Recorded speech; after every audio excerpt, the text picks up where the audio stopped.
Welcome to Computer Programming in C++.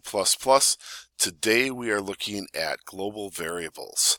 So we want to look at why would we use global variables? We need some motivation here. So to do that, I'm going to escape out of here so I can go to a program I've written to demonstrate the need for and how to use global variables.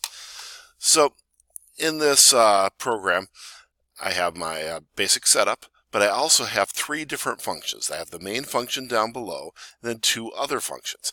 All this program does is add a bunch of amounts to a running total. So it's a complicated way to accomplish a simple task, but I'm using it for the purpose of demonstrating how global variables work.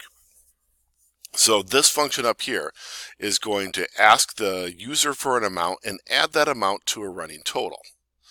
Okay, it takes in the previous total and spits out the new total.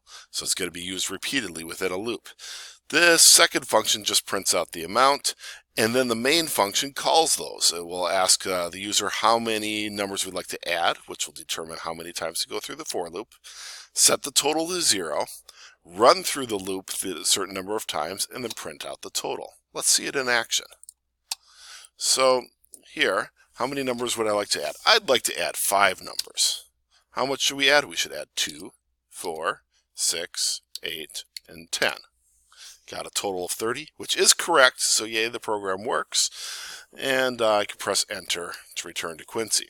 This program works just fine, but the difficulty here is that we have 3 different variables, at least, depending on how you count, keeping track of the same thing. They're all keeping track of a running total. You have to take in a total, we have to spit it back out, do that repeatedly, and take in a total and print that out. I gave the totals different names here to emphasize the fact that I have completely different variables in different memory locations to keep track of the same thing. Well, if we're keeping track of the same amount and using it over multiple functions, that is where we can use global variables. So how do we do it? Oops, there's my screen. How do we do it? Well, go back over here. Let's do this. So I'm going to go up here at the top before any of my functions appear and create a variable just called total. That is how I create a global variable. Really simple. Now that variable is accessible to all the functions down below. So I don't need to take in a value there. I don't need to spit out a value.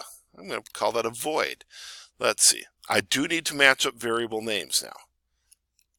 So total plus equals amount. I don't need to return the total because that's keeping track of it in the running total. Totes, that's now total.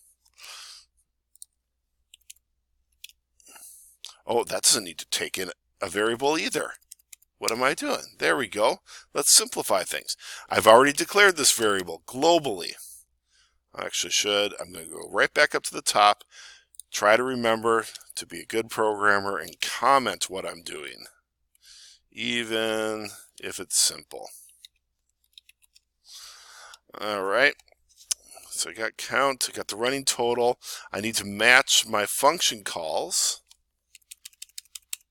I'm not spitting out a value and I'm not taking in a value. I need to match my function calls now to what the functions look like.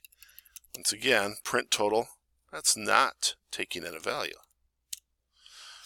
Okay, I think that's going to be good. Let's try running it. We'll see if this still works. So this, now I've changed all my local variables called total to globals. Oh, let's try adding 5 numbers again. 2, 4, 6, 8, 10. We'll try the same test. Still works. Good. So in a way, I've greatly simplified my function. Now, I don't have much on the slideshow, but I'll flip back over here. Why not always use global variables? Well, let's go back over here. I didn't for amount.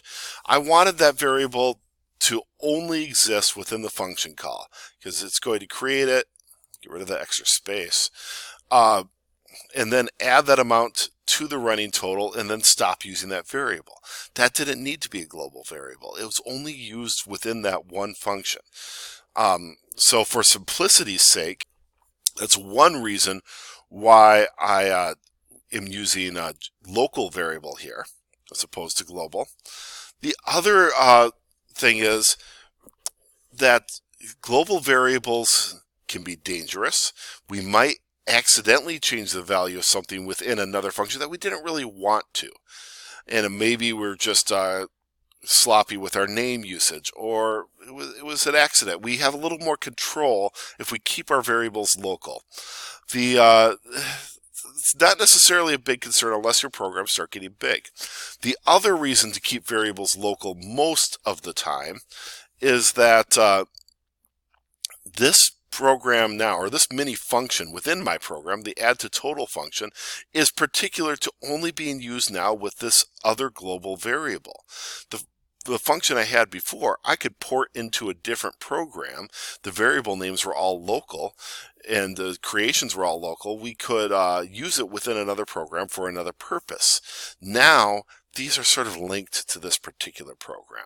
So I lose the portability of functions, which is one of the great things about functions. You create them in one program and then just slap it into another one at another time. And so you use that, or you lose that when you use global variables. But global variables can also simplify things for one bigger program.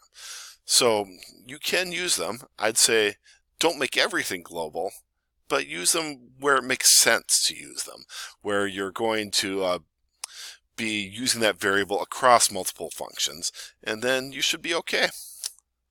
All right, thank you, and good luck to you.